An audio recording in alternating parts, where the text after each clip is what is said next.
নদীকে সন্ধে দেখিয়ে নদীকে খাইয়ে দাইয়ে বের করেছি। আজকে ওর ডান্স ক্লাস। এই দেখুন চাঁদটা কি সুন্দর লাগছে দেখতে। পূর্ণিমা কতদিন ছুটি নিবি তুই? যতদিন ছুটি নিয়েছিস একদিনই ক্লাস হয়েছে, আর হয়নি। বাকি ছুটি ছিল তোদের ক্লাস। আমরা এখানে ওয়েট করছি, পূজা ওই দিক থেকে টোটোটা নিয়ে আসবে।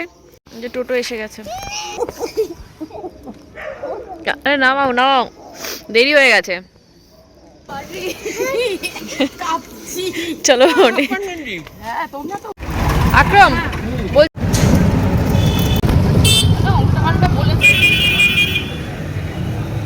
বাচ্চাদেরকে ডান্স স্কুলে দেওয়ার পরে আমাদের হাতে মাত্র 1 ঘন্টা সময় থাকে। তো 1 ঘন্টারে বেশি দূর যাওয়া সম্ভব নয়, তাই সোজা বাঁকড়াহাটে এলাম। এমনিতেও পূজার কয়েকটা জিনিস কেনার ছিল, অ্যাপেলোতে যাওয়ার ছিল। ওখান থেকে গিয়ে ভাবলাম কিছু একটা খাই, খিদে পাচ্ছে। স্টাইল বাজারের সামনেই দেখলাম যে দিদি দই বড়া নিয়ে বসেন, তো উনি বসেছেন। দই বড়া থাকলে আর কি চাই। যদিও মিস্টার মুখার্জি আবার উড়িষ্যা স্টাইল দই বড়া পছন্দ, ওরা আবার মিষ্টি দই বড়াটা পছন্দ না, বাট আমার ভীষণ পছন্দ। আগের দিনে রুকসানার সাথে এসে খেয়েছিলাম, তারপর থেকে আসা হয়নি। পূজাকে নিয়ে মাঝখানে একদিন এসেছিলাম, সেদিন দিদি বসেননি। তো আজকে ভাবলাম যে দিদি যখন বসেছে তাহলে খাওয়া যাক। আর 40 টাকা করে প্লেট নেয়, বেশ অনেকটা পরিমাণ দেয়, মানে পেট পুরোপুরি ভর্তি হয়ে যায়। যেরকম রাত্রিবেলা আমি কিছু খেতে পারিনি এটা খাওয়ার পর। আর উনি এত ভালো বানান না, তারপরে বিহেভিয়ার এত ভালো না, যে ওনার কাছে ভিড়ও বেশ ভালো হয়। অনেকে নিয়ে যায়, অনেকে দাঁড়িয়ে খায়। তো 40 টাকা করে আমরা 2টো প্লেট নিলাম। আমি আর পূজা খেলাম। পূজারও বললো বেশ ভালো লেগেছে, আর পেটটাও ভরে গেছে। আর শীতকালে আমাদের তো পেট এমনিতেই গরম থাকে, আর এই ঠান্ডা ঠান্ডা দই বড়া খেতে বেশ ভালো লাগে। আর দইয়ের ঘোলটা উনি অনেকটা দেন। দই বড়া খেতে খেতেই প্রায় 6:45 বেজে গেছিলো। তারপরে আমরা ওখান থেকে সোজা অটো ধরলাম, অটো ধরে গেলাম ডান্স ক্লাসে। ওখান থেকে আমরা একটু যাব হচ্ছে মোড়ে। তো মোড়ে কয়েকটা জিনিস কেনার আছে, মিস্টার মুখার্জি আসবে গাড়িটা নিয়ে, ওর সাথেই বেরিয়ে যাব। তারপরে যাওয়ার পথে আমরা এই ইলেকট্রিক রিক্সাটা পেলাম।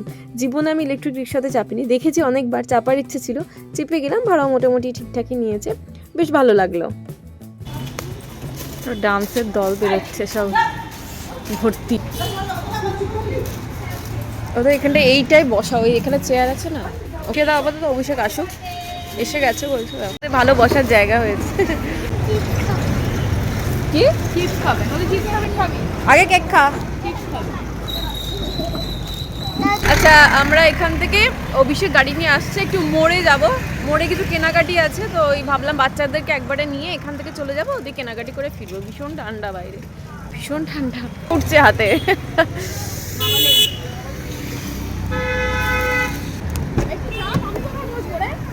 অনেক দিন ধরেই ভাবছিলাম যে শীতকাল এসেছে, কিছু বেশ ভালো রকম জিনিস বানাবো, বানিয়ে খাওয়াবো সবাইকে। নিজে না খেলেও অন্যকে খাওয়াতেও আমার ভীষণ ইচ্ছা করে। তো তার মধ্যে একটা হচ্ছে তন্দুরি। তো ইচ্ছা আছে তন্দুরি বানানোর, এই সানডেতে বানানোর ইচ্ছা আছে। তো সেই জন্য কয়েকটা জিনিস আমার লাগবে, যেটা আমি পারলে ব্লিঙ্কিট বা বিগ বাস্কেট থেকে বানাতে পারতাম, কিন্তু ওই চোখের সামনে কিছু কিছু জিনিস দেখে আমার মনে পড়ে যায়, সেই জন্য এলাম মোড়ে। যে 2টো জিনিস কিনে আনবো ভেবেছিলাম, তার বদলে আরও 10-15টা জিনিস এক্সট্রা নিয়ে বাড়ি গেলাম আর কি।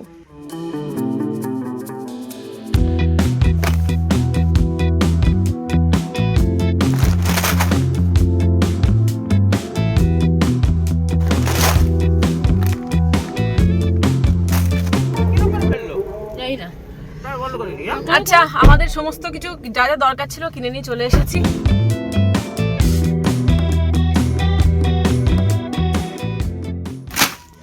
একটা চিকেন নাগেটস যখন ক্রেভিং হবে তার জন্য। এখানে আছে ধনিয়া চাটনি, ধনিয়া পুদিনা চাটনি, যে কোনো কিছুর সাথে লাগতে পারে। এখানে আছে একটা টোফু। তো পনির নিলাম না, কারণ পিসিওডি আছে, তো এই টোফুটা কালকে রান্না করবো। কালকে আছে শনিবার, ওই জন্য। এখানে আছে মেয়ের জন্য, বরের জন্য চিকেন সসেজেস। এটা হচ্ছে ট্যামারিন চাটনি, তেঁতুলের চাটনি, যেটা দহি বানাতে ভালো লাগবে, তখন আলাদা করে বানাতে হবে না ওই জন্য। এটা আছে ভেজ মেয়ো, যেটা দিয়ে আমি স্যালাড বানাতে পারবো নানান ধরনের। এটা আছে চিকেন মশালা, যখন চিকেন রান্না করবো তার জন্য। এটা একটা বাথরুমের জন্য ওডোনিল। এখানে ইয়োগার্ট এনেছি, ব্লুবেরি, মিল্কি মিস্টের ইয়োগার্টগুলো অসাধারণ খেতে। নদীর জন্য এনেছি একটা ম্যাঙ্গো, আর মিস্টার মুখের জন্য ব্লুবেরি এনেছি। এইটা হলো টমেটো স্যুপ নদীর জন্য। এইটা হলো চাউমিনের প্যাকেট সবার জন্য। এইটা পান্ডারি একটা এগ হাক্কা চাউয়ের প্যাকেট, এটাও সবার জন্য। এটা একটা ক্যাচের চাট মশলা, যে খাবে তার জন্য। এটা একটা ফ্রেশ ক্রিম, ভাবছি তন্দুরি বানাবো রবিবার দিনে, তো তার জন্য। এটা আর একটা ইয়োগার্ট। চিজ কিউব, এটাও তন্দুরি বানানোর জন্য। এইটা হলো টাটা সম্পূর্ণা চিলি পাউডার। এটার না দাম অনেকটা কম আশীর্বাদ বা অন্যান্য সানরাইজের থেকে। এই এত বড় প্যাকেটটা দাম 116 টাকা, আশীর্বাদেরটা বোধ হয় 145 টাকা সামথিং নিয়েছিল। ঠিক আছে, নিয়ে দেখি কেমন হয় ইউজ করে। আর এই সব কিছুর মধ্যে আমার জন্য কিষানের মিক্স ফ্রুট জ্যাম, এটা আমার প্রচণ্ড পছন্দ। যখনই ক্রেভিং হয় তখন এইটা পাউরুটিতে লাগিয়ে খাবো। আমার শাশুড়ি মা পছন্দ করে, মাও খেতে পারে, আমিও খেতে পারি।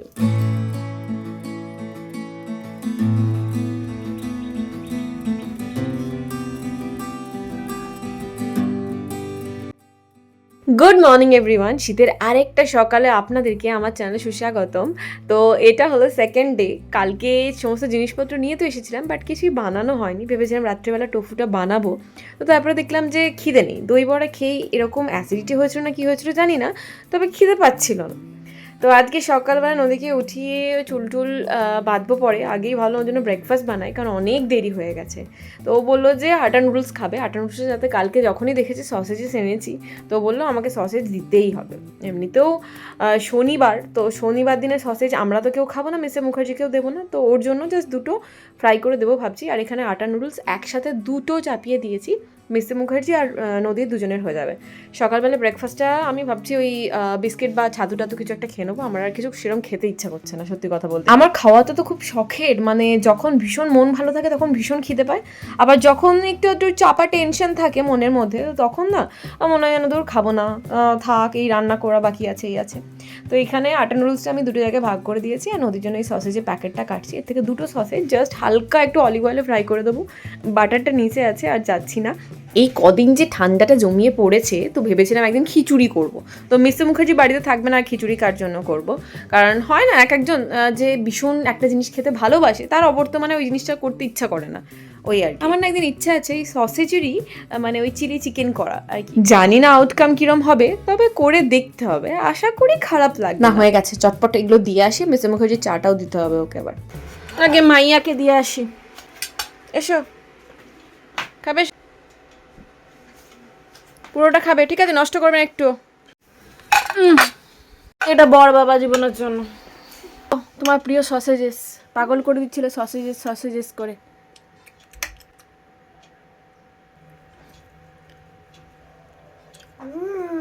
আগে ম্যাগিটা খাও, একটু একটু ম্যাগি, একটু একটু সসেজ।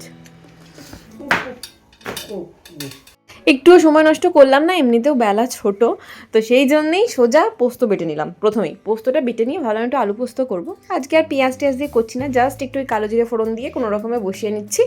আর একটু ডালের বড়া করবো, ওপরেই করে নিচ্ছি, কারণ নিচে সুলতা দিয়ে আসছে, তো মায়েদের জল খাবার বানাবে, তারপরে টুকটাক এটা সেটা করতে করতে না আমাদের তো রান্নাঘরটা সেরকম স্পেসিয়াস না, তো সেই জন্য আমি এই রান্নাগুলো করতেও পারি না, আর ভালোভাবে ক্যামেরা প্লেস করতে পারি না। সেই জন্য ভাবছি যে এখন যেহেতু শীতকালে এসি চলছে না, তাই ওপরে রান্নাটা টুকটাক করে করে নেবো, কারণ এসি চললে আবার এখান থেকে না ওই তেলের ঝাঁঝ ফাঁঝ গিয়ে আর কি প্রবলেম হয়। মিসেস মুখার্জি বলে যে ওপরে তখন রান্নাটা না করতে, তো এই আর কি ওপর নিচ করে কোনো রকমে চলছে এখন ব্যাপারটা। আসলে যদি ইউটিউবার না হতাম তাহলে হয়তো এই ব্যাপারগুলো দরকার পড়তো না, যেদিন যেরকম সেরকমভাবেই চলে যেত। কিন্তু ইউটিউবারদের একটা প্রপার সেট আপের খুব দরকার আছে।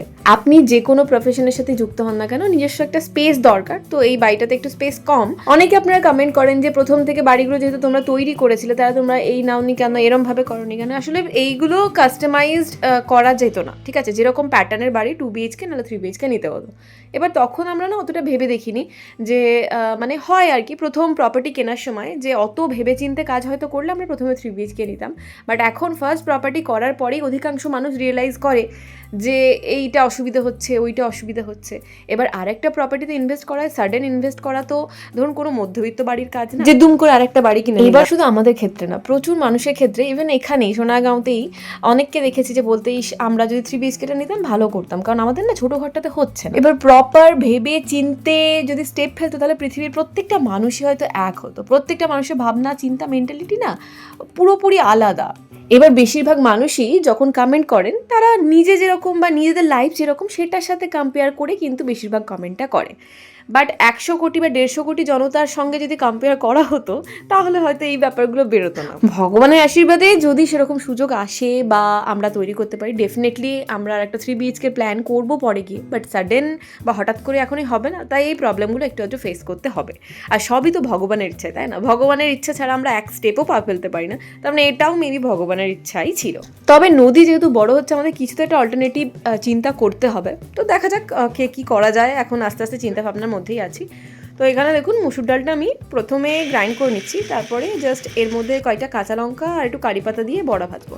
আর ওই করতে করতে আমার সকাল থেকে জল ঝরানো জামা কাপড়গুলো পরেই রয়েছিল। মসুর ডালটা বেটে আমি ছাদে শুকাতে দিয়ে দিলাম, কারণ রোদটা পড়ে গেলে না তারপরে তো আর শোকাবে না। শীতের রোদ বলে কথা, গরমকাল হলে তো পুরো একদম সন্ধ্যে 6টা পর্যন্ত প্রায় রোদে একদম পুড়িয়ে দেবে। সকাল 9টার মধ্যে যদি জামা কাপড় শুকাতে দিই 9:30টার মধ্যে আমার কাঠ ঠকঠকে হয়ে যাবে, জামা কাপড়গুলো মানে কুড়মুড় করে ভেঙে যাচ্ছে। তখন আমার ব্যালকনিতে যখন জামা কাপড়গুলো দিই ওইগুলোই আরামসে শুকিয়ে যায়, কিন্তু আমার শীতকালে শুকাতে চাইছে না, ওই জন্যই ছাদে দিতে হচ্ছে আর কি, যাতে সকাল থেকে রোদটা পায়। আর কথা বলতে বলতে না ভিডিও রেকর্ডিং করতে করতে কী নিয়ে ব্যস্ত ছিলাম জানি না, বড়াতে যে আমি নুন দিইনি সেটা না আমার আন্দাজ হয়নি, মানে দিয়েছিলাম হয়তো কম হয়েছিল কিনা বুঝতে পারিনি, তবে একটু নুনের পরিমাণটা হলে বেশি ভালো লাগতো।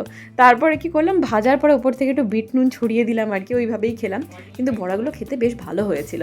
অ্যাকচুয়ালি মুসুর ডালের বড়া এমনিতেই খেতে ভালো লাগে, ডাল দিয়ে মুসুর ডালের বড়া দিয়েই ভাত খাওয়া হয়ে যায়, সাথে যদি গরম গরম আলু পোস্ত থাকে আর চিত্তা কিসের। যাক, আলু পোস্ত তো রেডি হয়ে গেছে আমার, আর এই বড়াগুলো ভাজলেই মোটামুটি রেডি। ওদিকে সুলতা দিয়ে নিচে ডাল বেগুন ভাজা এই সমস্ত করে রেখেই গেছে, অসুবিধা নেই। এই যে টিস্যুর উপরে বড়াগুলো তুলে জাস্ট ফেলবো, ব্যাস এক এক করে এসে নিয়ে চলে যাবে। তার মধ্যে নদী রয়েছে, আজকাল যে কী পকোড়া খেতে ভালোবাসছে, যাই পকোড়া করি কেন, বেসন পকোড়া বা ধরুন আলুর পকোড়া, সবই একটা দুটো করে দাও দাও। তো প্রথমে আমি দিতে চাইছিলাম না, কারণ ও যেহেতু সকালে হেভি ব্রেকফাস্ট করেছে, তো আমি বলছিলাম যে তুই একবারে ভাত দিয়ে খাবি, তো না, একটা টেস্ট করার পরেই আরও দাও, এই দাও ওই দাও করে মোটামুটি আরও 2-3টে খেয়ে নিল। ব্যালকনিটা যেহেতু মাঝে মাঝে খুলে রাখি না, তো সেহেতু ধুলো পড়ার চান্সেস খুব বেশি, সেই জন্য ইন্ডাকশনটা ঠান্ডা হলেই আমি ঢেকে দিই। আরেকটা দাও। ভাতের সাথে খাবি তো? এখন খেলে ভাতের সাথে কি খাবি? না, আরো আছে তো, পড়ে যাবে। আরো দুটো দাও। না না, দুষ্টু কোকিল ডাকে রে, cook cook cook cook cook cook. এইটা কালকে ওদের শেখাচ্ছিল ডান্সে, পিহু আর নদীদের নেক্সট ডান্স। ওদের প্রথমটা ছিল কিটা, ঝটকা জাডা সা, ওইটা হয়ে গেছে পুরোটা কমপ্লিট। এবার সেকেন্ডে হচ্ছে এই দুষ্টু কোকিলটা, তাই তো? ও সারাদিন বলছে গানটা পাঠিয়েছে, ওদের গান মানে নাচটা শেখানোর পর স্টেপসগুলো আমাদেরকে আবার গ্রুপে ফরওয়ার্ড করে দেয়, ঠিক আছে? সেই গ্রুপ দেখে ওরা প্র্যাকটিস করে, তো গ্রুপে এখনও পাঠায়নি, সেই জন্য বলছে বারবার করে পাঠিয়েছে পাঠিয়েছে। সামনে পরীক্ষা, ওদের তো মন দে, পরে ডান্সে মন দিবি। না হুম, ডান্স বেশি মন। ওকে, মিস্টার মুখার্জি খেয়ে দিয়ে অফিসে বেরিয়ে গেল, নদীর টিচার আসবে, আমি ওয়েট করছি। আজকে শনিবার, কিছু করার নেই, ওই হিসেবে তাড়াতাড়ি চলে আসবো বলেছে, দেখি তারপর কিছু প্ল্যান ট্যান করবো। সৌমেন সুস্মিতা আজকে ইয়ে যাচ্ছে, মুভি যাচ্ছে, আফতার। অভিষেক যেহেতু কালকে ইয়ে বেরোচ্ছে, দিল্লি বেরোচ্ছে, ওর প্রচুর মিটিংয়ের আগে ওর প্রচুর কাজ থাকে ল্যাপটপে, কিন্তু সেইগুলোই এখন করতে ব্যস্ত, আমি আর ডিস্টার্ব করবো না। যে সুস্মিতার বাগানে ইয়ে পড়ে রয়েছে, বারবিকিউ করেছিলাম, ওখানে ইয়ে পড়ে রয়েছে, কি বলে, ইট দুটো। নদীদের এবার ক্যারাটের এক্সাম হবে, অরেঞ্জ বেল্টের জন্য। ইয়েলো বেল্টের এক্সাম হয়ে গেছে, তো ও ডাইরেক্ট অরেঞ্জ বেল্টের এখন পরীক্ষা দেবে, তো সেই জন্য এই ফর্মটা দিয়েছে, ফিল আপ করবো, ফিল আপ করে যা ফিজ আছে গিয়ে একবারে দিয়ে আসবো স্যারকে। কালকে তো বেরোনো হবে না, মিস্টার মুখার্জি বেরিয়ে যাচ্ছে দিল্লি, তো সে না আজকে একটু ঘুরে আসি, কিছুই না, এই ডমিনোজ থেকে একটু পিৎজা খেয়ে পালিয়ে আসবো ব্যাস।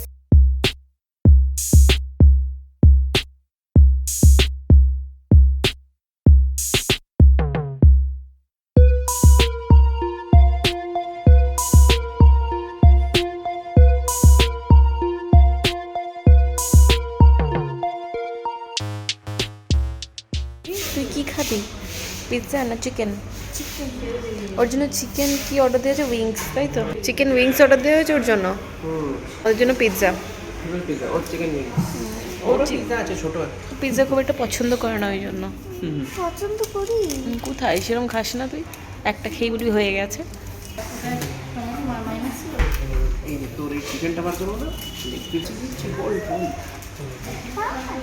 গরম আছে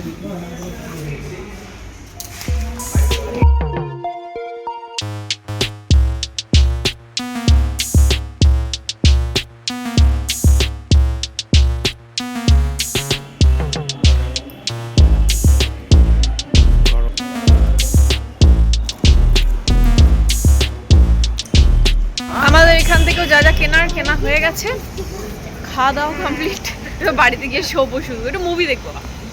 আর মাঝে একটা দিন মানে শুধু রবিবার, সোমবার থেকে আবার রেগুলার রুটিন শুরু, মানে উইন্টার ভ্যাকেশন শেষ, এরপরে সববার প্রত্যেকটা বাচ্চা স্কুল খুললেই এক্সাম, নদীরও আছে, তো সেই নিয়ে একটু চাপে আছি, আর কিছুই না, আমারও অনেক কাজ আছে। এই কয়েকটা দিন যেন কিরকম ভাবে কেটে গেল, মানে নিজে বুঝতেই পারলাম না, অথচ যেন সময়টা পেরিয়ে যাচ্ছে। এই শীতে ভরা দিনগুলো আপনাদের কেমন কাটছে কমেন্টে জানাবেন।